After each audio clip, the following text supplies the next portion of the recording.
This week, it's time for the Geoffies, yet another alternative game awards. Expect no glitz, no glamour, and just the gongs that actually matter. We're handing out the awards you won't see at the Game Awards, celebrating all things wonderful from this year and gaming in our very own way. It's the most illustrious night in gaming the industry is not aware of. All this, and much more, on this week's Pixel Parents Podcast.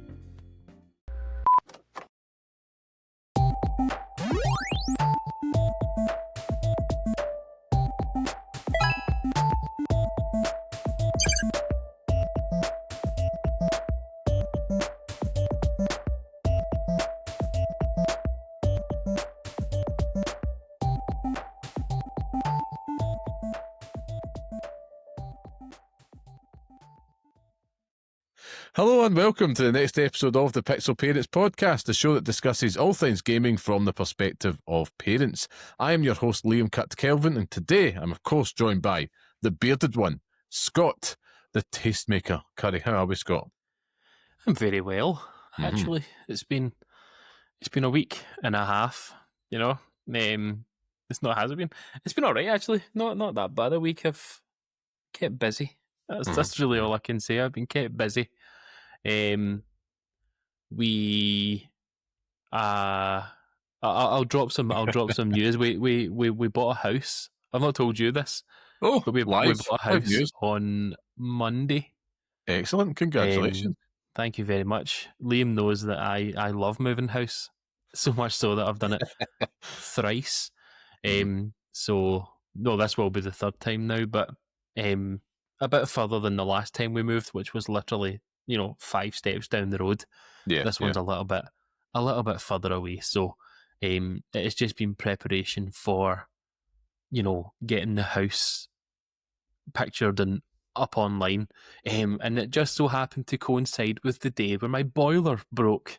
One of the pipes underneath the boiler's burst, so it then has started leaking through the kitchen ceiling above me. If you look carefully, you might even be able to see it in the ceiling up here somewhere.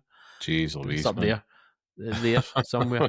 And I've been ripping up fucking floorboards to try and find it, and I found it, and that explains the scale for them. Explains the wee scale in my finger, which is a fucking pain in the arse. That was the payoff.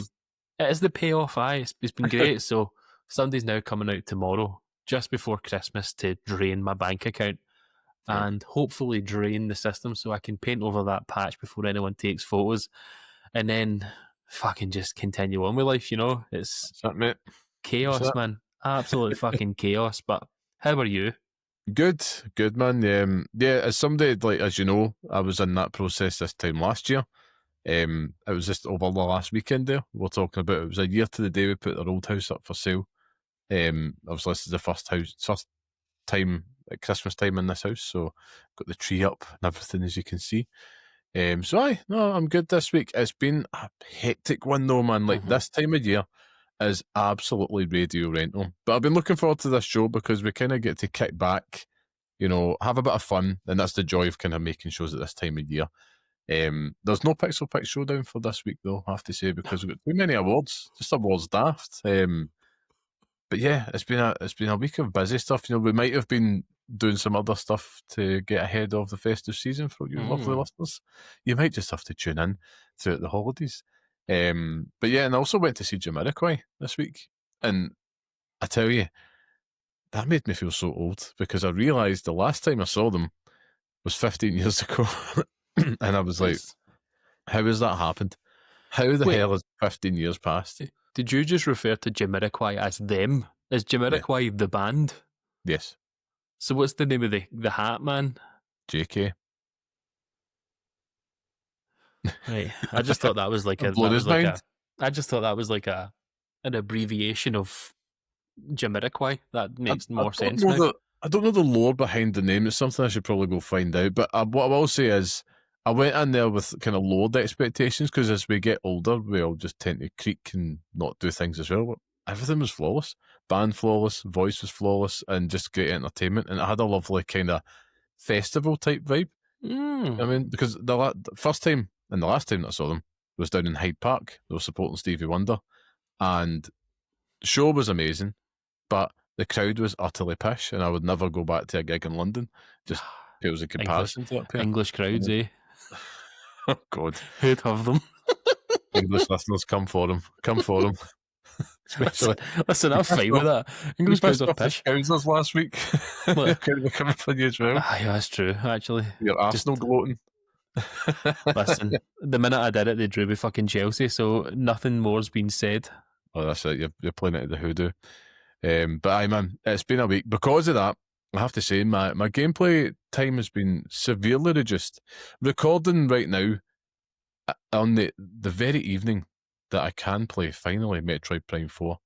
And yeah, I'm looking forward to getting hands on with that. So once we're finished up here, it'll just be a mad dash to get everything up and out on Spotify and everywhere else. But I'm pure buzzing to play that, and I've got other games that I just want to play. But I've got a plan. I've got a plan which we'll get to shortly before we get to the main event, because that's what it's all about. Should have wore a tux, Scott, but that ain't what this is all about. You know, there's no glitz, no glamour. It's an alternative game awards. Before we get into things, I think, Scott, let's get some housekeeping out the road, shall we? So, of course, for those listening, this is the Pixel Parents Podcast, the weekly podcast by parents who game for those who do the same. Where each week we discuss all things gaming whilst raising little ones. Now, every Friday, you can listen and see your old dads talk video games on YouTube, Spotify, and Apple Podcasts. So please subscribe to us on YouTube if you're not there already, so you don't miss our mugs. And if you want to be part of the podcast, come say hello and share your thoughts with us at pixelparents.bsky.social on Blue Sky, or write to us at pixelparentspodcast@gmail.com. If you want to support the show, join our free Patreon so you don't miss an episode, chat with the community, and get bonus shows all free at patreon.com/pixelparents. And if you're not on Patreon, leave a wee 5-star review on your podcast platform, or share this podcast online with your friends. Whatever you choose to do, it really does help us out. And of course, thank you to everyone that joins us each and every week.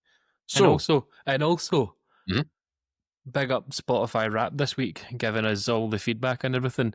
I know that Spotify is the worst, and Daniel Ek is an absolute fucking supervillain himself. But being able to see those numbers was nice. So there you go. Aye, it was indeed. It warmed the cockles, let's say, this time of year.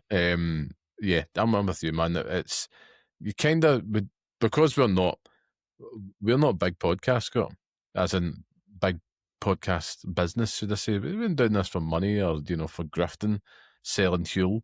It's basically just us getting to talk pish about games, and when you see that community is growing, I personally doubly appreciate it, because I know how busy everybody is. Especially when we're talking about, we want to appeal to fellow parent gamers out there, but also just adult gamers with busy lives.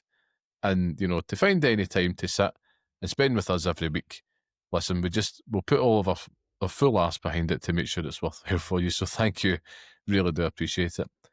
But all that out the way, Scott, and before we get to the main event, just want to double check, have you been playing anything good this week? You froze for a second there, so I'm assuming you've asked me if I played anything good this week, and I have, Liam. So we finally managed to make it to 100% on Red Dead Redemption 1, just in time for the remaster on PS5, and I had literally just started Undead Nightmare, and that game came out, so I thought, you know what, I'm going to give it a go, see if everything transfers over, and lo and behold, the save transfers over absolutely fine, but what doesn't transfer over is your trophy, all the trophies that you've got. So here I am, fucking many hours into this game, and it's just not saved anything that I've done, and I'm not doing it all again. So I'm about halfway through Undead Nightmare, and I'm trying to work my way through that to see how that goes. But I've got no intention of platinum this game anymore. I think that's just knocked the wind right out my sails, and I cannot be arsed doing it anymore. But it's also one of those things where, because I've been playing it for so long, it's like I don't want to play anything else now. It's like, so I've got loads of other games there and loads of other things that I want to play, but because I've been playing Red Dead for so long, I'm like, I could just go and play 2 now. I could just do it, and not the time for that. It really isn't the time for that. Which leads me on to a game that I've actually played this week. So a new game. I spoke about it a little bit last week in mentioning that I've been playing Demon School, which I believe released last week or the week before. Eventually coming out after it delayed because of Silk Song, but it's a phenomenal wee game. Just a nice wee addition to the Switch, to be honest with you. Something that I've desperately wanted, where you can take your time, enjoy the story, enjoy the characters, and really sort of get hands on with how it wants to present itself and stuff. And it does a really good job at it. So basically, it's like it's a tactical RPG, but and it's got all the sort of bells and whistles that you would expect from like a Persona game, where it's got like friend links, so you can take them out, you can go to karaoke, you can get to know them better, so you get wee tidbits of story with that. You've got Faye, the main character, and all the sort of people around her. Destin, I want to say it's Namiko, and fuck, what's the other one? It's like Sure or something like that. Shun, I can't remember, but he's like the healer of the group. He doesn't want to attack anyone, but basically the way that it works out is that you go through the story and you're in demon school, and you get given loads of wee assignments to try and work out what's going on in demon school. The first one is you have to find a haunted tape, so it's like the ring, and you have to find how that works, and it kills you within 3 days, not in 3 days, Liam. Within 3 days, that's very important. And what happens is you get attacked, and it's not like turn based in terms of like a Final Fantasy. So you take a turn, then they take a turn. It opens up to like I want to say it's like a 7x9 grid on the screen, and some of the characters just litter certain parts of that. And what you have to do is plan your attacks going forward. So some of the characters, like Faye, for example, can, when she hits the characters, she pushes them forward. So she moves forward and they push ahead of her. Namiko, when she goes forward and she goes over enemies, she pushes them back the way, so you can kind of line them up. And doing that, you can set up like special attacks where both characters hit at once. And you basically move your way through this board. You get certain, so as you go through the combat encounters, it becomes like, say for example, it's like 20 enemies at once. You maybe get 3 or 4 turns to clear that board, right? Okay. To see what's to, and then that's basically like your reward at the end is what you do. So my time in this game has been just restarting combat time and time and time again, just because I want to perfect it. And it's so fucking cool the way it works. Like the first time it works, it's like you set it up so you've got like pieces on a chessboard, right? But they don't actually move. It's Ron Weasley in Harry Potter and the Philosopher's Stone, where it doesn't move straight away. You tell it where to move, and then it moves. It's like knight to G6 or whatever fucking shit it is, G4. Not me, not Hermione. It's me. Oh, it's so you can't not. No, you can't. It's so basically you tell them what to do, and then they act out, and then the enemies get to play their turn. But it's just cool seeing it all play out in front of you. Like you have this really active moment in the first minute, and then you see how it works out, what happens after it, and you'll be happy or you'll be really unhappy afterwards, and you can just restart it. You can just refresh this. You can refresh the battle and you restart. But it's so cool, like just how that works. It's a really refreshing take on it. Like I think if it was just a normal turn-based RPG, I'd have been fine with that. But this is given as another layer of something that I think will keep the combat exciting, especially when you start opening up like new abilities and new characters with new abilities and stuff like that as well. I'm really excited to see how that plays out.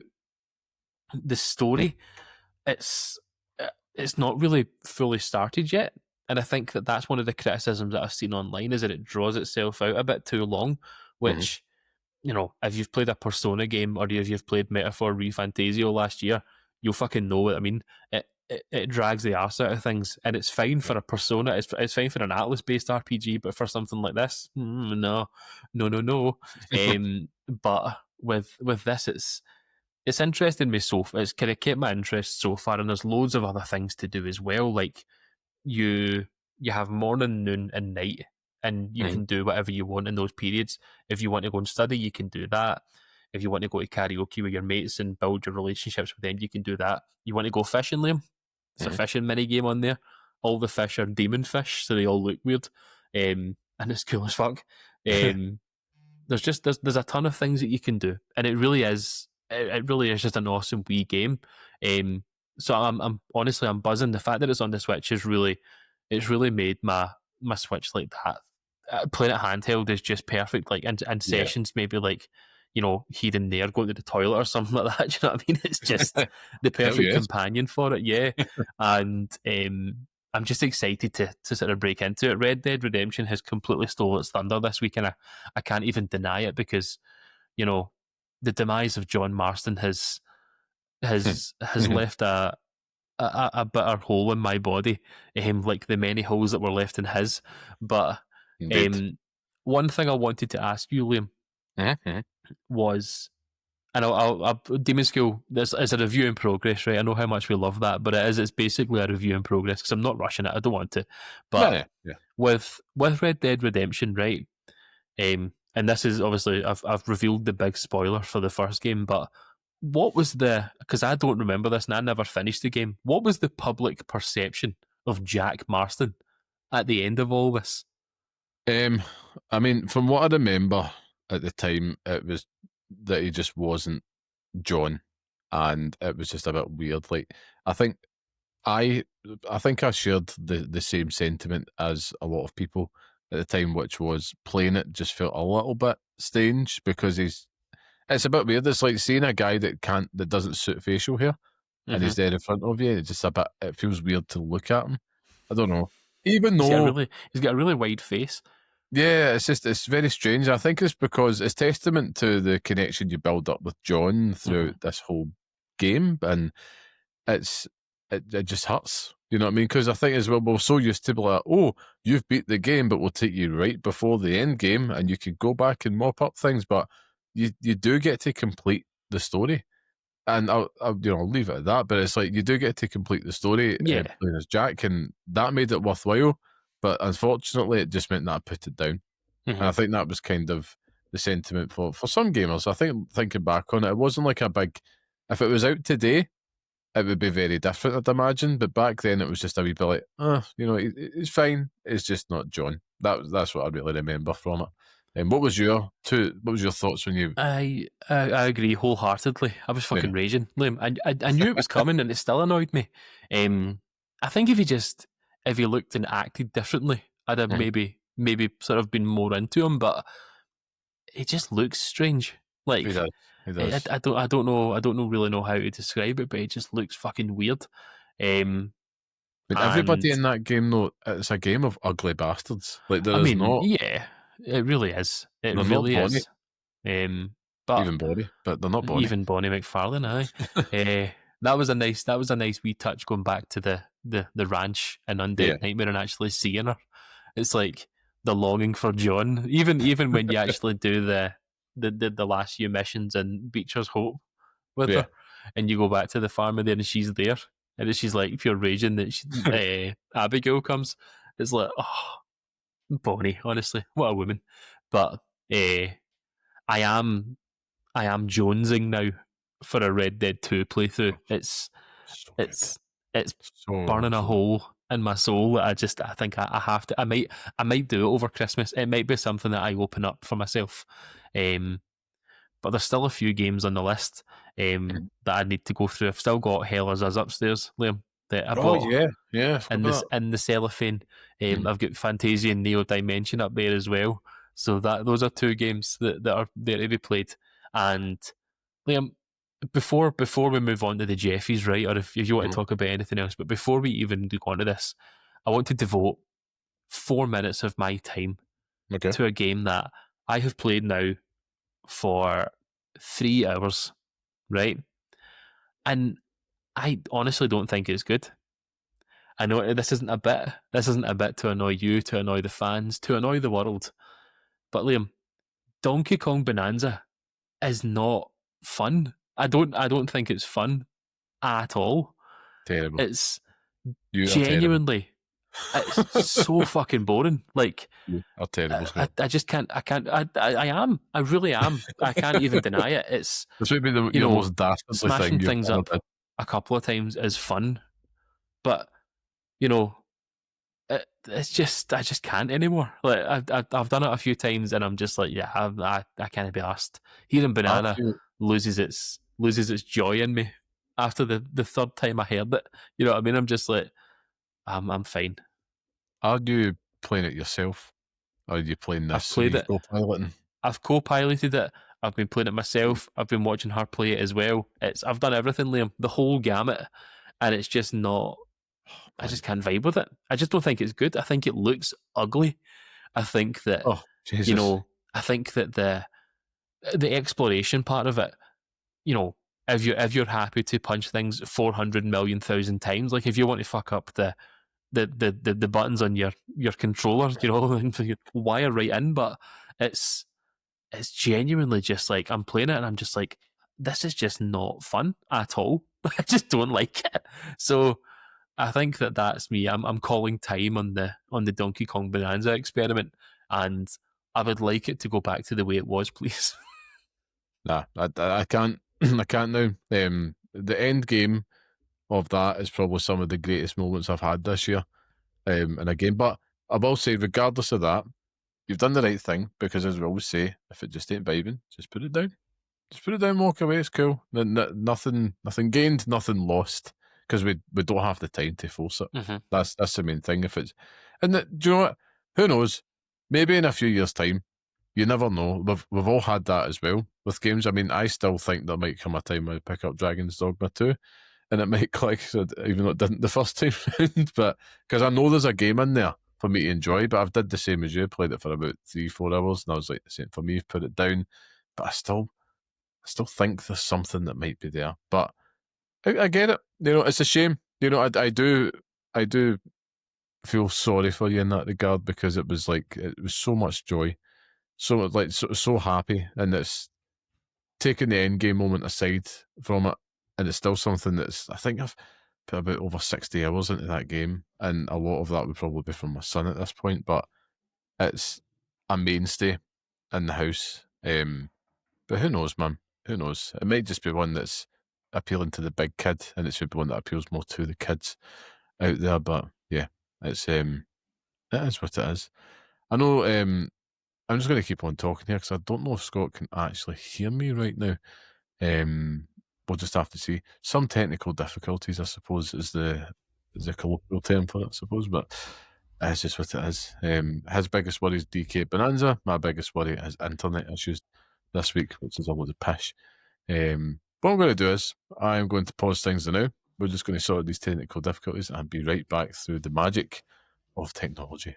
And there we go. Through the magic of technology, we are back. Let's hope it doesn't happen again. If it does, we'll just have to then take a quick pause for more. But yeah, on the DK Bonanza note, Scott, what I was saying is it's just a wee shame. I'm just feeling bad for you, that's all. But at the same time, let's say you have done the right thing. You know, let's not force it. We might as well practice what we preach Yes. on the show all the time. But for myself, before we get into the Geoffies, just a quick note because it's been tight for time this week in terms of what to try and play. So I've kind of been holding stuff to get to this point because I'm like, I'll just want to make sure I'm nice and clear for Metroid Prime 4, and that's going to take me through to when the big man comes to visit. And I'm hoping he's got a copy of Octopath Traveler 0 and that's sack for me there. But I've got Metroid Prime 4 Beyond, which I will come back with thoughts next week. Looking forward to sitting playing that. Here, there, and everywhere. Maybe on the Clergy, we'll find out. And also, I've got Marvel Cosmic Invasion there.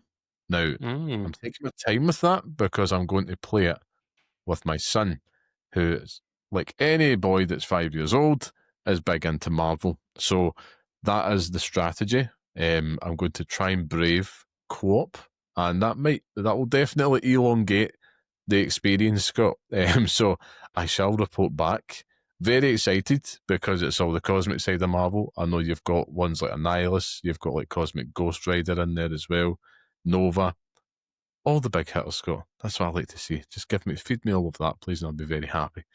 So I'll come back with that next week. But I think what we should do is we should probably move on to the main event this week, which of course is the Geoffies. But before we do, if you enjoy the show and you want to support us, you can, and it won't cost you a penny. Join a free Patreon community. Visit patreon.com/pixelparents for every show, chats and bonus shows, including side quests with Scott, free all the time.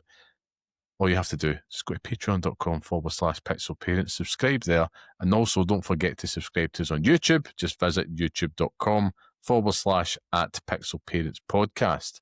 Now, Scott, I think that sets the tone, because what would the Game Awards, any type of Game Awards show, be without some harsh sponsorship chucked down your throats at every opportunity? But yeah, we should move on to the Geoffies, which is yet another alternative Game Awards 2025. We've given it the name the Geoffies for obvious reasons, but it's the least illustrious awards show in gaming, we like to think. So what does that mean? It means there's no sponsors, there's no ridiculously late start time, there's no gratuitous running length, there's no trailers, there's no speed running of announcements of winners.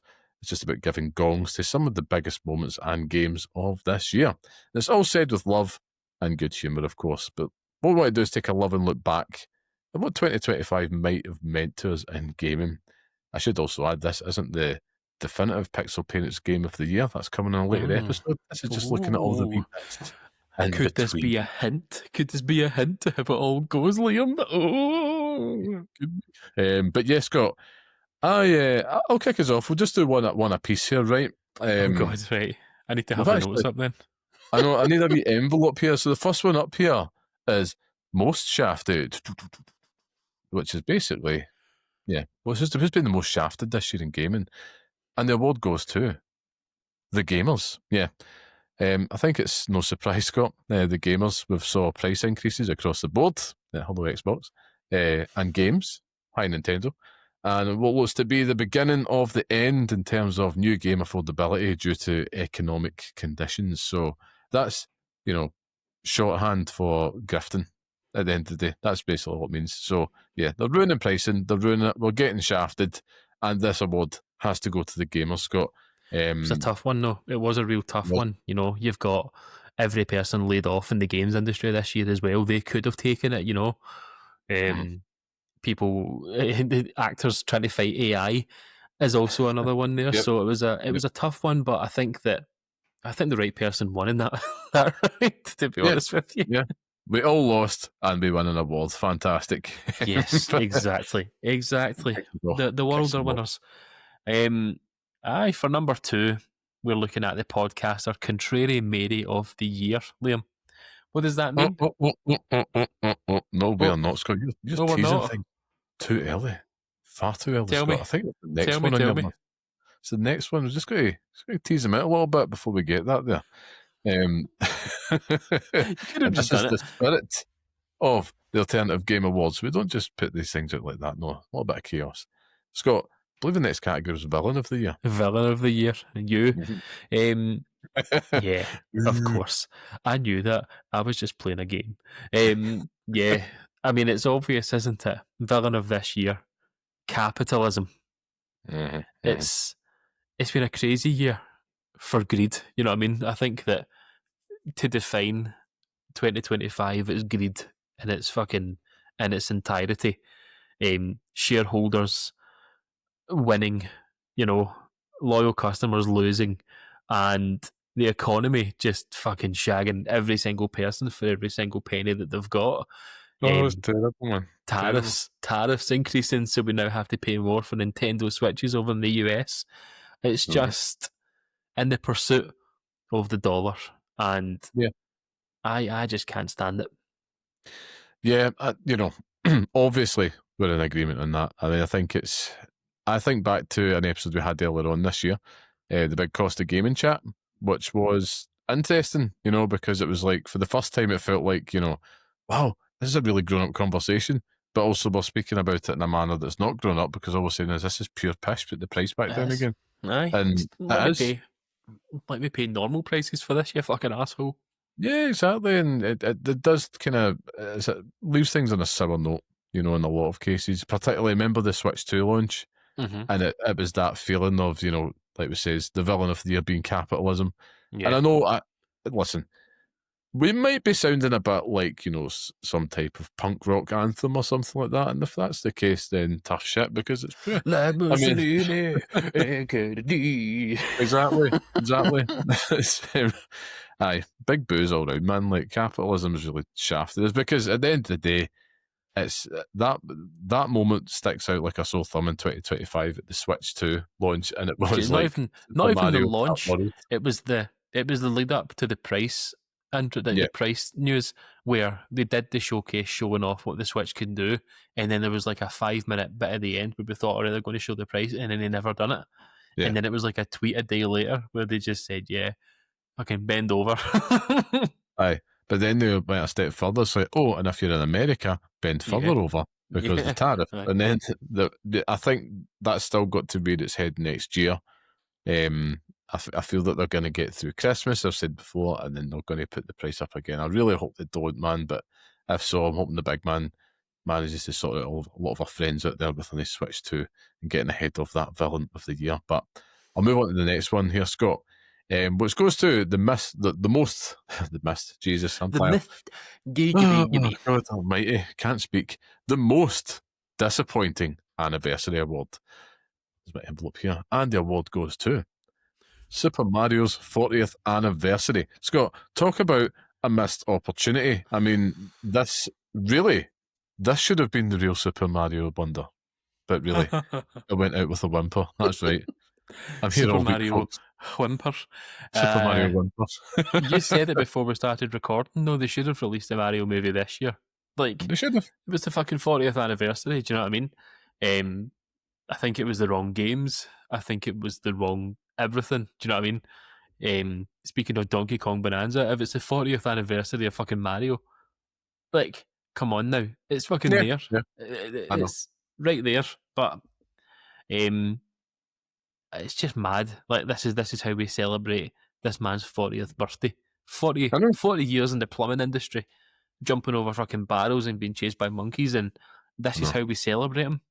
His Disgusting. fourth testimonial, and all we can get is, I mean, don't get me wrong, Super Mario Galaxy 1 and 2 is great, right? But I was very shocked that was it. I genuinely, I wouldn't have been surprised if they did an All-Stars collection again and it's like, here, buy it again. But even the fact that the memorabilia, I thought, amiibos, the usual stuff that Nintendo do to rinse.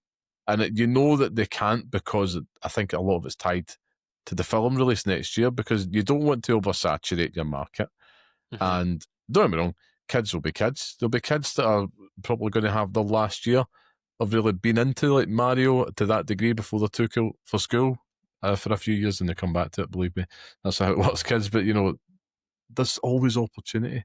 And next year they're going to absolutely print cash. And I know that's Hollywood. You can't help how these films go. Yeah, I'm sure they would have, if they had the choice, they would have been able to get that film out beforehand. But yeah, just felt a bit weird, man. Like, I was at the start of the year, we were doing a podcast show and we're talking about it's the 40th this year. And if you were to tell me that, what we got back then, Mhm.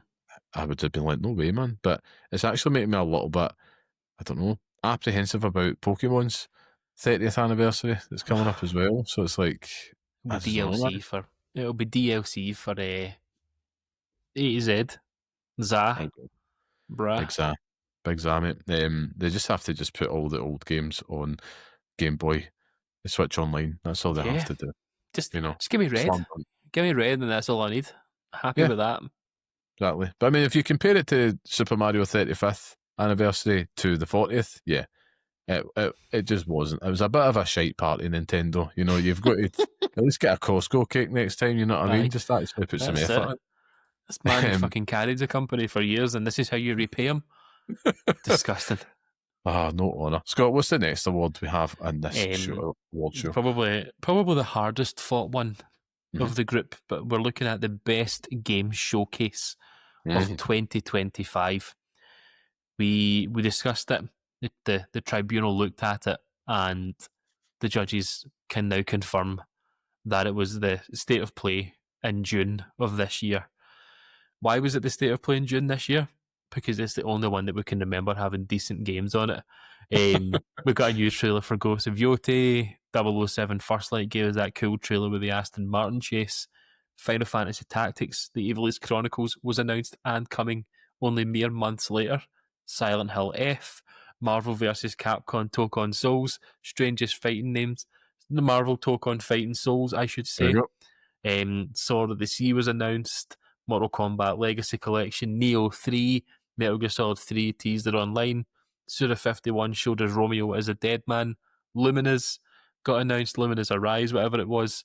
We all tried to pretend that Digimon wasn't important anymore because they announced Digimon Story Time Stranger, which I still want to play. And Liam, the cherry on top, Pragmata is real. And they told us here. So if that's not the best showcase of 2025, I don't know what is. Yeah, it was a good one. And do you know what? I think it was this summer was pretty decent for showcases, I have to say. I believe the Xbox one was good. It wasn't as good as the year beforehand, which was an all-timer, but and Nintendo as well, they had a decent showcase. But yeah, State of Play felt strong, confident. It hasn't been a firebrand year for these showcases, so hey, we've got to give an award to somebody. But so they showed up, and they can get the award. So well done, Sony. It was fantastic. But I should also say that award was brought to you by World of Tanks 12, and we have a new trailer for that. This kind of joking. We've also got give me trailers. We've also got another further look into Onimusha Way of the Sword, the game with the most fucking trailers at any Game Awards show ever. Right, and that game that we all thought that was Bloodborne 2? Accidentally. No, it's not. It's actually a new Diablo game. All these disappointments and more. And all these things and more. Well, we're getting off the rails, but I hope we're all having a laugh here. But yeah, this one I get to present, which feels strange because it feels like one that Scott should do. But I'm happy to do it if you want. You can take the next one. I'm going to do it because I'm going to tee it up and then you're going to tell us why, Scott. But this next award is one of my favourites, which is the best game that Scott said he wouldn't play. And the award goes to, it's not a game, but it's absolutely 100% the Switch 2. Scott, what do you think of that? It's true. It's true. Yeah. If you draw the line of the year and in the comments of me saying that I'm not getting a Switch 2 the entire year, yeah, it's probably the one thing that I've said that I'm not going to play the most. I'm trying to think if there was any actual games that I said I wasn't going to play, but I don't think there was. Or there was all of them, to be fair. Yeah, because of the games on the Switch, I believe was the term. Not even the Switch though. Like the year of the log and not buying games for 2025 really took a fucking dip this year. Yeah, it's been a good year for Scott Curry. I'm not going to lie, but the Switch 2 was really the one that, if you can trace that path, it could only have been that. Absolutely. I don't even fucking regret it. It's phenomenal. It was one of those moments, though. I was so happy because I knew that it had the sauce to just slot neatly into the Scott Curry lifestyle, which is something that felt good in the hands that you could take to the lavvy with you and elsewhere, of course. But like I was saying, like you've said everything and more that I was saying at launch, that it just feels good to play. And if it was one thing that you ended up getting that you said you wouldn't, I'm glad it was a Switch 2 because it did come with games as well. Hades 2 being chief among it. You know what I mean? I think if Hades 2 hadn't come out on it, it wouldn't have been anywhere near as important this year. And I think if I'd just got Final Fantasy on it to begin with, I'd have been like, oh god, buyer's remorse. But Hades 2 has certainly done a thing. Absalom having that on it there as well, and now Demon School and stuff like that as well. Excellent, mate. Excellent stuff. Did you pick up Ball Pit on that? I did pick up Ball Pit on that. On the Switch 2? Yeah, Switch 2. Excellent. I mean, you mentioned Red Dead Redemption with that update. I have been tempted. Be a daft idea. I mean, I've got Metroid Prime there now to play. There's so much good things there coming. I mean, Octopath, if you're that way inclined, Scott, that'd be a good place to play it on It's there.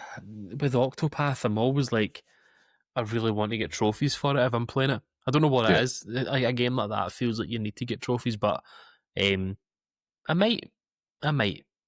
let's watch this space, mate. We'll see what that award goes to next year, Scott. Who knows? But I know it Ooh. won't be Grand Theft Auto 6.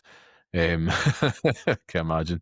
If some of the games you take a stand on that you'll never play and then play, it's my favourite thing about you sometimes, you know that? Like, it's always name entertaining. name two. Okay, let me see. Let me rack my brains here. There's one that's at the back of my mind here. You said you weren't going to play, you bought it, and you ended up sure loving it. And I think it was one that you played this year. Well, Cyberpunk actually was one of them.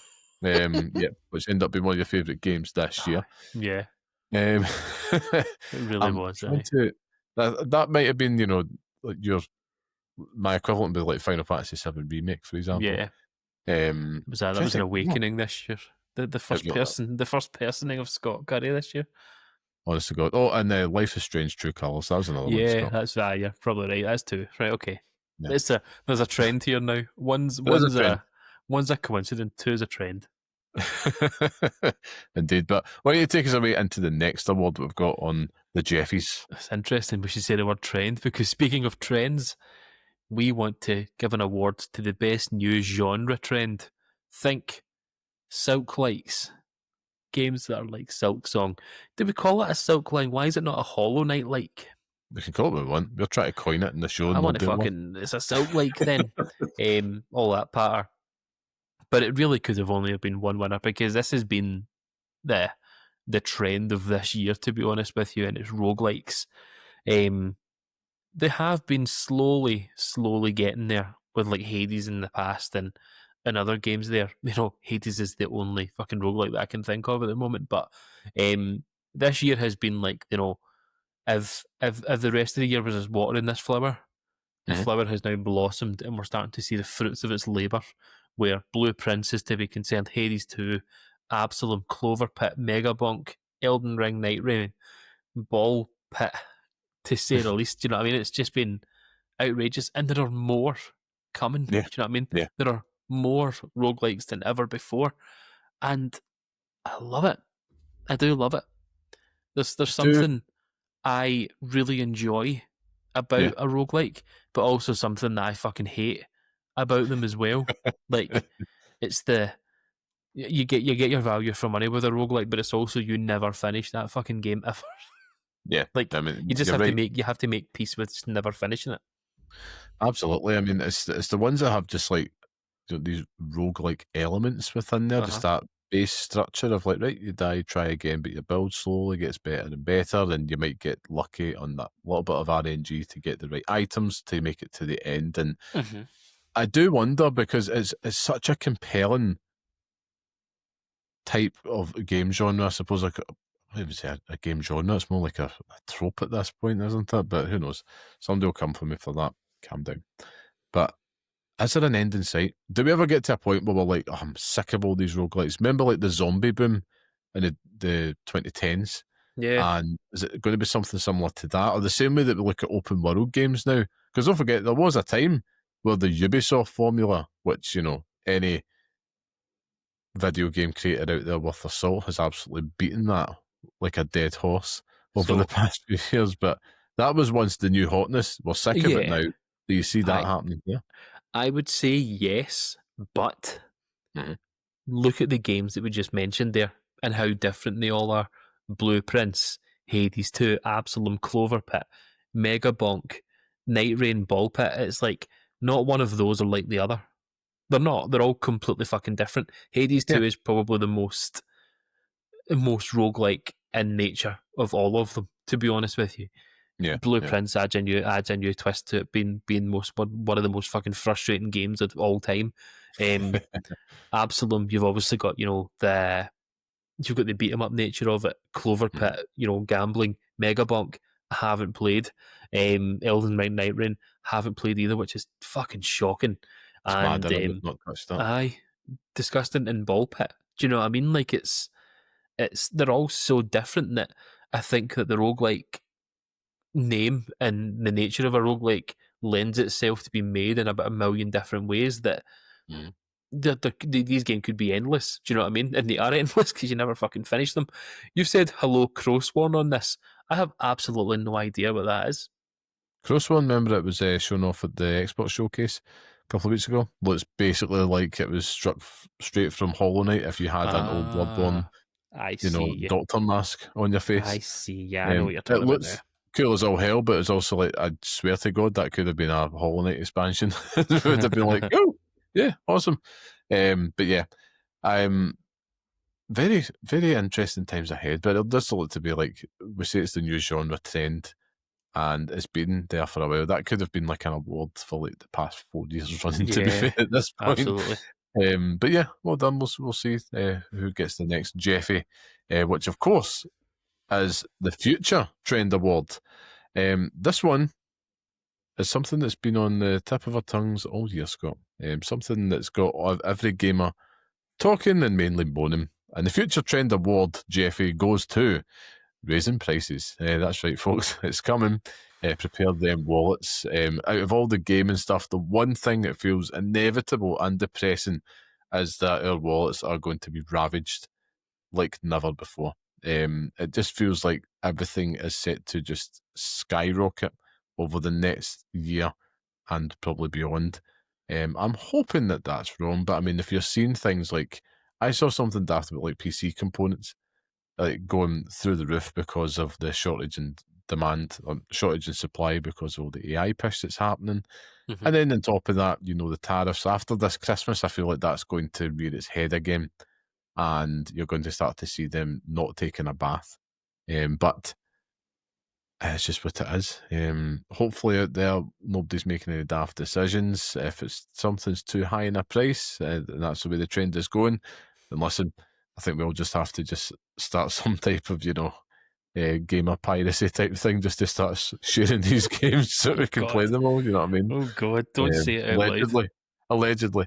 No, I support the devs out there. But there's a lot of it's mainly in the AAA space. Before you get a lot of great Yeah. value in the indie space, as always. So that's where you kind of If anything, it's the most valuable of this year. Like, if we oh had yeah, to put, if MVP. we had a most valuable player, the fucking award for this year is indie gaming. Do you know what I mean? Indie devs, because they've been carrying this fucking year more than anyone else. Devolve or Digital have been fucking the saviors of the games industry. It's just like unreal. I mean, you're not wrong. You're not wrong Yeah. at all. It's probably been the strongest year for indie gaming in a long time. Yeah. And it's always strong, but it feels more mainstream than it ever Yeah, has before. 100%. Even things like like Dispatch and stuff like that as well. Yeah, Like, would you yeah. would Dispatch be an indie game? I am not sure. I am not sure. You start to go into territory. Does it look and feel like an indie game versus is it independently published? Some say yes. But yeah, it's one of those ones. It's like Expedition 33. That's an Yeah, indie game. I suppose so. I know it's technically if it's under a certain budget. I can't remember what the number is exactly, but yeah, there's lots of ways to look at it. Yeah, And I should also add, whether regardless of what it is, you're still supporting somebody, and AAA gaming isn't the people behind the decision making on that are the baddies, but there's still talented people, just yeah. like with an indie game studio in there that it's okay to support. I feel like the only downside of all the indie boom this year is that you kind of start to see a little bit of not the vitriol, but the snobbery start to come in a little bit. And it's like, listen, game's a game. If the game is good, go play it, shout about it, support it. It doesn't matter if it's a AAA or if it's an indie game. Of course, they've got deeper pockets. And it is important to support indie game makers because they really need that support. So you play something cool, just shout about it, but don't do it at the expense of kind of being like, it's better than something else. Don't be a If it's fucking good, it's good asshole now. about it. That's basically it. Say it as you Aye. would, Liam. Don't be a fucking wank. Um, That's it written in the book. that's On it. the box, that. Don't be a fucking dick. You're talking about the future trends being raised in prices, Liam. Mm-hmm. But we want to talk about the best value in video games award. Mm. Could that be the PlayStation Plus? Is it the Switch 2? Is it Game Pass? Well, Liam, I'm here to say, and I'm not happy about it, but it's still Game Pass. It has Yeah. to be Game Pass. Even after its price increase, the games that we got this year are phenomenal. You know what I mean? Yeah. The value that we've managed to get from this thing, even up to now with that price increase, has been well worth it. You know what I mean?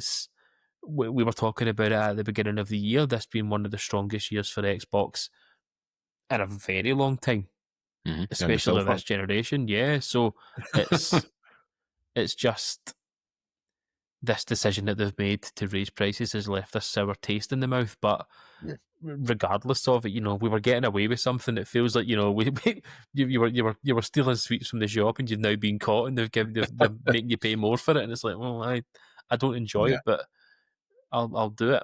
I'm trying Yeah, to think right. of No. Game Pass this year, like the I stuff that mean, I've played on. I cast my mind back to the spring, where in a short space of time, pretty much over the space of like maybe 4 weeks or so, I could be wrong, but definitely in the spring, March, April time, it was that shadow drop of Oblivion, Elder Yep. Scrolls 4.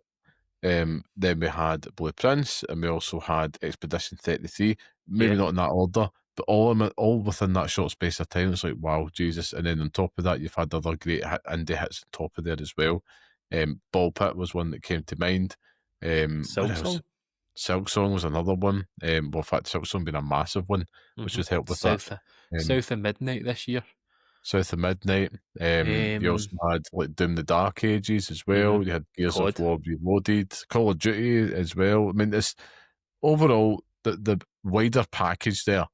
It's still good value for money, even if you're dipping in and out. It's probably not the best value for money ultimate level, just to let it run its course. Mm-hmm. But if you were wanting to, instead of like, it's a difference between like Elder Scrolls 4 Oblivion, if that shadow drops right, based on the new pricing. It's like, do I want to pay 70 quid and get it outright? Or do I just want to pay like 23 quid and just play it for a month, see how I get on, and Mm-hmm. then dip back out? And I think if you're a busy gamer, like if you're an adult, you've got job, responsibilities, partner, kids, whatever it may be, you're probably like, would you know what? Maybe a month does me. The days of me Yeah. sitting there and no life in this is gone. So maybe that's what it is. But it's pish that they put the price up. And also Microsoft, despite us begrudgingly giving them this award, and it's pretty much because PS Plus and like Switch 2, or Switch Online used to say, has fallen short, a little bit behind it. Who knows? We'll see what happens next year, but I'm still amazed that they still managed to get to the end of this year, despite that lineup on that service being so good, and it still feels like they've totally fucked it. Like, Yeah. it's just, they Turn can't it to get you. away from it. It's the sideshow Bob, just stepping on Yeah, rakes the whole year. Do you know what I mean? Like they could avoid it, but god damn it, they want to step into that fucking rake, and they've done it. So yeah, it's yeah. it's just Someone so make that frustrating. meme. Yeah, someone do it. Just Sideshow Bob stepping on rakes with the Xbox logo over his face. That's what we need. Comment now. Just tell us when you've made it. But yeah, I think it's a good time to go into the next award, which of course on the Geoffies list here is for Corporate Swill of the Year. Oh, man, what a year it's been for Corporate Swill, Scott? There has been so much at the trough, the piggery of corporate nonsense in 2025. But this year, the Geoffie for Corporate Swill of the Year goes to AI. Yep, it's ever growing presence as the industry starts to swig the Kool-Aid a little bit on making that seven finger characters. It's becoming more and more prominent as a talking point. Now, I should add the caveat as well, right? That I am a dafty, right? I'm not a game developer. These people are wizards. So I know there'll be a game developer out there potentially listening who could maybe enlighten us. Artificial intelligence may be something that would stand up practice. I am not sure. But it's the use of that generative AI that's coming Yeah, into things. We've had games like the Alters, that was just coming up. You've had obviously the big hitters like Call of Duty. I'm Fortnite. trying to remember off the top, Fortnite as well. You name it, there's been so much of these little stories that pop up. And even there's ones that will probably take a larger beating than others. Mm-hmm. Because if the game's really good, we'll turn a bit of a blind eye towards it. In some cases, not. Like in Heart Raiders. Arc Raiders, unless you're like Eurogamer, who didn't.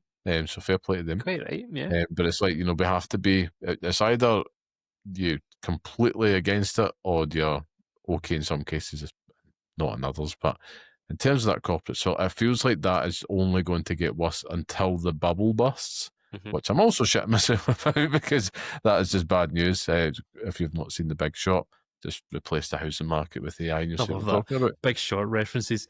He's I watched The know. Big Short now and he's Ah, fucking firing so him good. out. So good.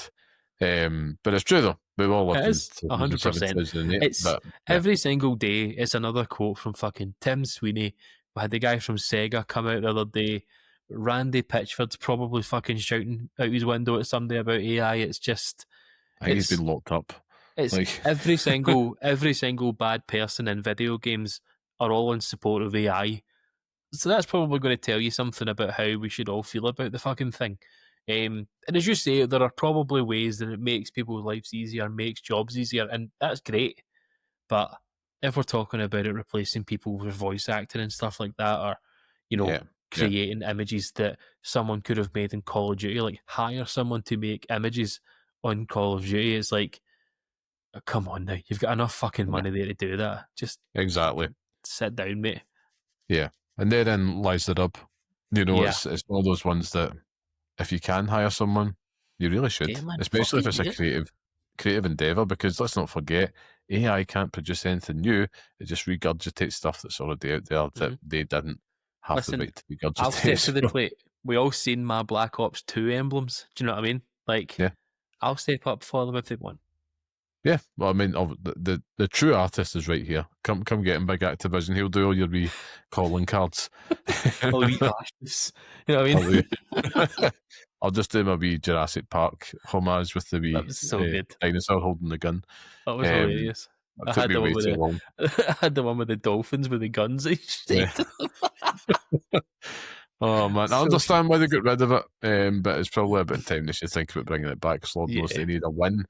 But Scott, what's the next Liam, game on the I list? think you should do this one because I can't Okay, speak right, for we'll this swap game. the next two. We'll swap the next two, but this one, pulling things back because it's not all edgy stuff here. This is a nice wholesome award here, and this is the best game to play with your kids award, and the Geoffie goes to Donkey Kong Bonanza. This is a game, obviously, that Scott campaigned hard for. It's one of his favourite games of the year. 10 out of 10, 11 out of 10 if you had the opportunity, really, to give it that. But yeah, DK Bonanza is it's a fantastic game. I'm trying to pretend that I'm muted just so you think you're raging about it. It worked because I was like, what is he saying? It's like, this has went a little bit too well. He's taking the bait. But no, a fantastic game for the kids. And this is purely if you are like, 5 years old, 8 years old, whatever it is. I think if you were a kid playing DK Bonanza, you'd absolutely lose your mind. And let's face it, they're not going back to play the classics because they look terrible now. Kids today, Scott, they're spoiled. Disgrace. It's an This absolute is, disgrace. I know, But but yeah, there you go. understandable. It is completely understandable, but you know, let's stop thinking about games that kids should play, Liam. Let's think about the games that we should never let them play. Never let them even see anything about this game. Um, and the winner for best game you'd never play with your kids is Silent Hill F. For and the F stands for fucking many reasons, by the way. Unbelievable things that I've seen in that game. Um, full full spoilers for the next 30 seconds for Silent Hill F because Liam will never play it, right? But Whoa, 30 okay. seconds now. 30 seconds, give me it.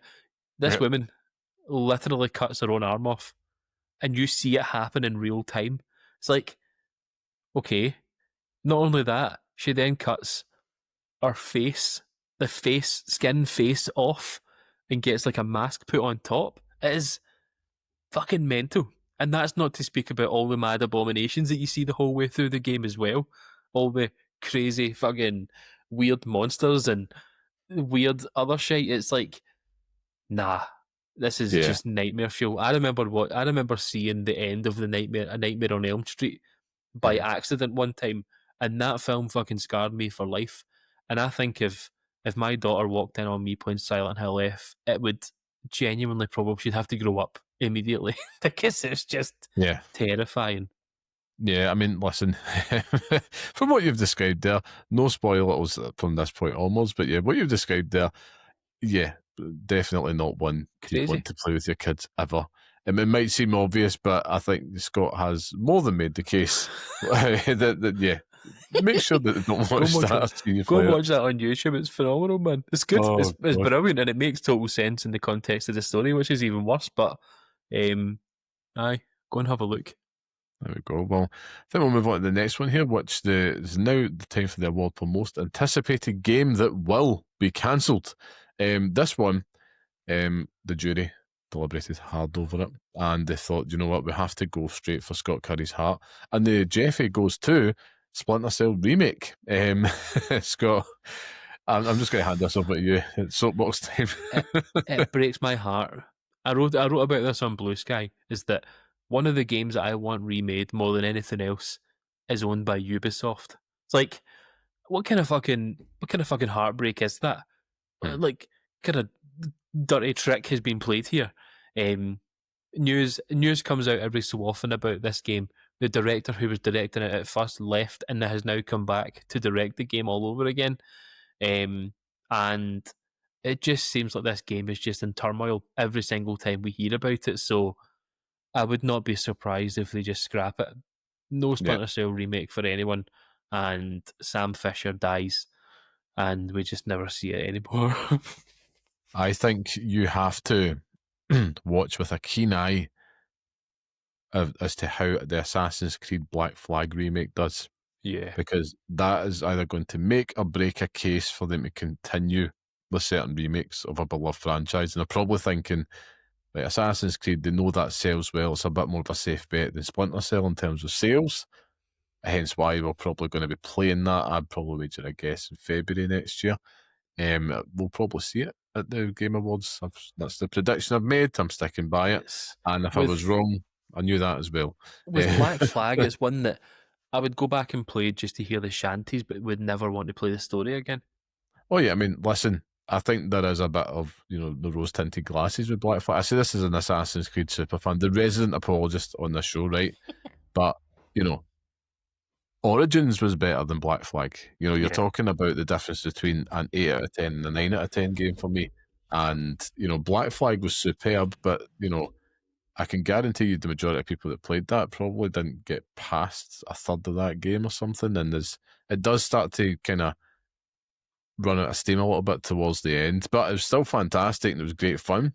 It was just a good old fashioned pirate game, but too much naval combat at points for my liking. Yeah. I love the whole point of like actually getting to explore the wee islands and just getting off and living that type of pirate fantasy. To me, it's not all cannonballs and stuff, but that was good. Actually looking for buried treasure, a lot of the time, and then all Swimming. the wee towns and swimming, the gorgeous water. I mean, listen, if they nail that, maybe we'll have to revoke this award and give it to That'll maybe be one of the games that Scott vowed he would never play in 2026. There we go. See, it's all linked. Already on the list. Everything's connected. What's next, Scott? Speaking of games that we will regret playing and buying, the game that this podcast regrets buying and not playing yet, the yet is the big one here, is Kingdom Come Deliverance 2. I think with the best will in the world, we were wanting to play Kingdom Come Deliverance 2, Liam. The price was just too good when we bought it. But it's the time sink that this game devours. It's just, I don't think I can do it. Yeah. I mean, if somebody was to tell me it's like a 30-hour story, maybe. But over this past week, what I meant to say at the top of the show is I've actually been probably playing mostly Ghost of Yoti just in the platinum run, because that's like, I'm just in the mood for that and it's hitting. But I was almost tempted to start Kingdom Come Deliverance 2, but I'm also like that Metroid Prime 4. That's next on my list. That's where I'm at. And I can't commit to them all at once. You're right. It's just, it looks like the right game. And it's not even wrong time. It's just no time. Yeah. That's probably what it is, isn't it? Right game, no time. That's a good way to put it. There we go. Follow them, Scott. We're almost at the end. We've got three more awards here on the Alternative Game Awards 2025. So yeah, it's time for things to get serious. Now, we don't have an orchestra, so instead, Scott is now going to hum every theme tune from the major games that I'm joking. Could you imagine? Jesus. I'd love if you brought a kazoo or something like that. I'm like, what? I've no practice for this. I know. Oh, that's what these awards are all about. Absolute shiteness, I know, on the spot. Chaos. But yeah, this next award, Scott, you mentioned it off the top here, but this one is the Podcaster Contrary Mary Game of the Year. It's been a fantastic year, Scott, as we know, for video games. Explain Contrary Mary. Of course, for those unaware, yeah, I think we know, and it's a little bit tongue-in-cheek, is that we podcasters, Scott, we like to be a little bit more interesting than what we actually are. And despite us knowing in our hearts what the actual game of the year may be, I think some of them just like to be a wee bit different. And this is what this game is going to be. So it's almost a prediction, this award. But the Podcaster Contrary Mary Game of the Year goes to Blueprints. It just has to be, Scott. Yeah. I mean, if you remember the praise on release for this game, it was to be transcendent. It was to be like nothing you've ever played before, only for it to be largely snubbed at the Game Awards. And, look, this is one Geoffie that won't be, we're not going to ignore it, And what's sure to be, I think, a game of the year for many a Contrary Mary podcast out there. It feels like it's got kicked to the curb a wee bit. And we're not poking fun at it. It's just fucking deservedly so, to be honest with you. But oh, Jesus. that's just me, because I'm a fucking dour-faced bastard. I You remember. couldn't find room too. I couldn't find fucking any room. Do you know, I watched a speed run of this. I watched a speed run of it the other day, and it was incredible. Getting to room 46 on day one, it was like ridiculous. But Yeah, it was. for me, it was listening to the Kind of Funny podcast with Blessing, Barrett, Jason Schreier, and I'm pretty sure it was Greg that was on the show. And they were talking, or it might have been Tim, but they were talking about Blueprints and talking about how good it is. And I remember it very well. I was driving up to up that way. I was driving up to, where did I go this year? Oh, I went up to Skye. I drove up to Skye, the Isle of Skye, and I remember driving up there and listening to it in the car and just being like, oh my God, I need to get back and play this. Like, genuinely, the whole time we were in that car journey on the way up, like 4 hours the whole way there, like, I need to get back and play Blueprints. This sounds like a fucking Scott Curry game if there's ever been one. And I just remember coming back to it and being like, yeah, this just isn't for me. I get how people love it, and as you say, I think that there will be people out there that will put it on their list purely just for, not clout reasons, but to give it deserves its due. But in the year 2025 and the games that we've had this year, it's not on my list. I'm so sorry. That's a spoiler for the next few weeks, but I totally agree with you. I totally agree with you. Fear not, Blueprints, because your old dad's here. I'm sitting here and you're bang on, and the thing that got me was the thought of like the detective aspect of it. And I've got here the notebook that I have all my notes in there. You can see Blueprints and all that, and yeah, it's like absolute screeds of notes I've got in here. I've drawn graphs. I've did everything like that just to try and get through it all. And see, looking back on that, like, it's the memories I've got sitting down, and I thought I'll do a couple of days a night because, just little dribs and drabs, keeping track of it, and then just kind of seeing it here. It took me about 44 days to find room 46. It would have been great if it was 46, but it was just a very unique game experience that I'm treasuring because it offered something different. But if I wanted, and we'll put that here because if I wanted to be a Contrary Mary, I would make that the game of the year. But I totally understand it's not for everybody. But I do think that it's going to feature on more than a few game of the year lists. Watch this space. Scott, second to last, the penultimate award here. Penultimate award, that's how you use that word. In which Liam is now going to sing something very emotional, because this brings us to the sad moment of the Geoffies, the in memoriam segment for the biggest losers of 2025. Let's light the candles. Let's just heads down, bow down, And let's just think about all the losers of 2025. Tim Sweeney, AI Slop. Just think about In the Arms of the Angel singing in the background, Liam. In the Before we get arms struck off. of the angel. Yeah. Saudi buyouts. Jeff Keighley's use of rising stars. Where's it gone? Where is it? Microsoft fucking fleecing us for every single penny that we have. And Nintendo's family pricing model. It's been a hell of a year, Liam. And I'm sure there are even more losers to come. There's still how many more days in December? There are still 27 days left to go. I'm sure we'll find some more. I'm sure there'll be more in there. Scott, we envy the Angels. We really do. Wow, what a year for losers. We're damn. Like so many. I've got a wee tear here. It's just been a lot of sad times there. That Nintendo family pricing model stings. As does the more controversial ones in there, like Tim Sweeney, who just loves to open his mouth and hot farts come out. Can't stop opening his mouth and fucking the shite comes out. It's unbelievable. Yeah, like that South Park episode. You've got even the man that inspired the name of these awards, Jeff Keighley himself. The turn against him for his absolutely shabby use of the rising stars and dropping them like a bad habit, and it all coming out just exactly how they were treated. And you know what? I think the moral of the story of this part of the awards show is don't be a dick, really, and said it earlier. That's true, Scott. We just need to hammer that home. It's the theme of this year's awards. And yeah, there's so many bad ones in there.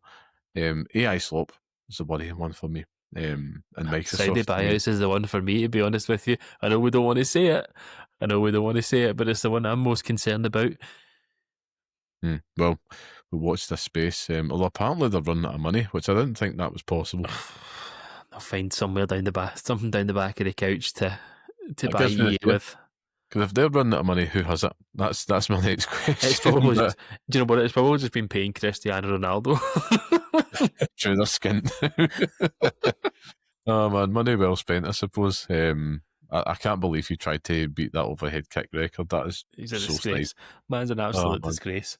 Say that as a United fan. Like, what an absolute embarrassment. But Scott, it's time. Speaking of greatness, it is now time for the big one here. At the end of the Geoffies, and we wrap things up with the Where Did I Find the Time Alternative Game of the Year Award. This award, Scott, is not brought to you by Monster Energy. No, I wish it was. And it's not the Game of the Year Award. It's an alternative Game of the Year Award. But this, the big Geoffie, goes to Death Stranding 2 on the beach. I think, bit of applause. As an alternative Game of the Year. I must say that as a complete cop-out because it's probably one that we could very easily give the Game of the Year this year. But it's an alternative one because it's not quite. But where did we find the time, Scott, to beat this bad boy? To platinum this bad boy, Liam. In my case, it's an absolute disgrace. And yeah, it is. I still don't know where. Honestly, I couldn't even tell you where the time came from, to be honest with you. It was eating up moments and days where I should have been busy doing something else and just making more deliveries, That pizza isn't going to deliver itself. And disgrace is the only word I can give you. I will, for Christmas this year, I will tell everyone my hour count on Death Stranding 2. Lovely. I think, let's try to remember this. I want to know that during one of our festive episodes, Scott, possibly Game of the Year. We'll see. But you need to remind me. I'll forget that. So you need to remind me. I'll text you after the show. But yeah, listen, I think it's a good way to cap off what has been the inaugural Geoffies Awards, the Alternative Game Awards 2025. Something I think we'll bring next year, and what is yet another Alternative Game Awards show, because listen, there'll be plenty of them. That's why we're going to be doing that a little week early before you get an absolute glut of them next week before the real big Game Awards show comes at you. But yeah, let us know what you think. Any ones that you think we missed, any ones that you would probably think, that sounds like a good category, I would give it to something else. It's all a good laugh, and I'd love to hear what your thoughts are. Just leave a wee comment on Spotify, YouTube, anywhere you are. Let us know. But as also mentioned off the top, there's no Pixel Picks Showdown this week. We do tend to kind of leave them out of these more special shows.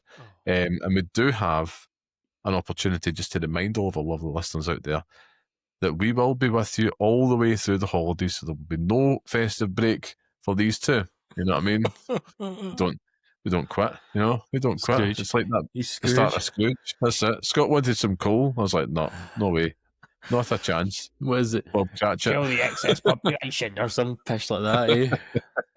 No, but you'll Decrease. expect to see us every Friday all the way through to the end of the year and into the new year as well. So looking forward to spending I'm just going to progressively Paul. expand as I eat more in the coming Oh. weeks. Just get wider. I'll be that JD Vance meme. That big fucking face.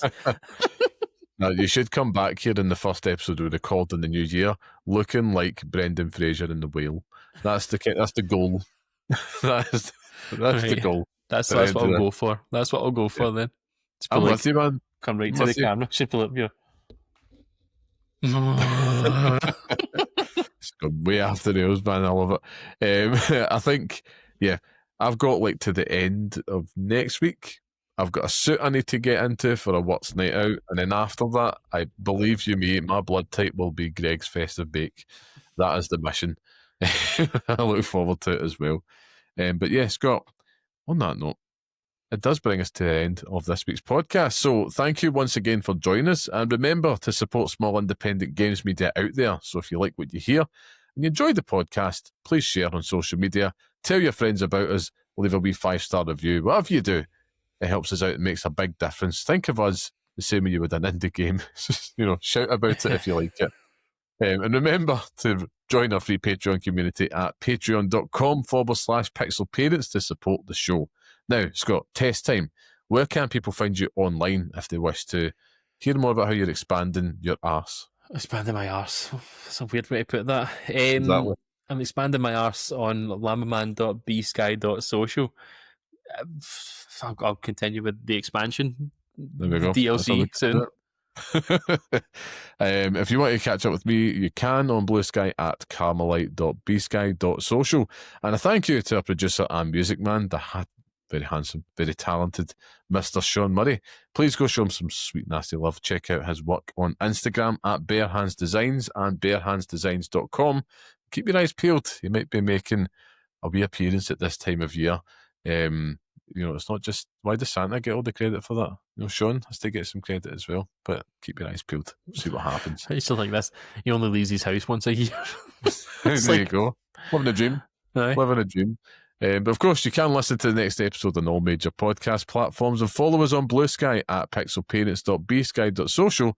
Of course, write to us at pixelparentspodcast@gmail.com. But wherever you are, like, share, subscribe, do the damn thing, as we say, and play some games. Until next time, stay safe, stay sane, and thanks for listening. Thanks for listening. Be sincere. Try and be sincere about it. Thanks for joining us for the Geoffies. Thank you. Bye.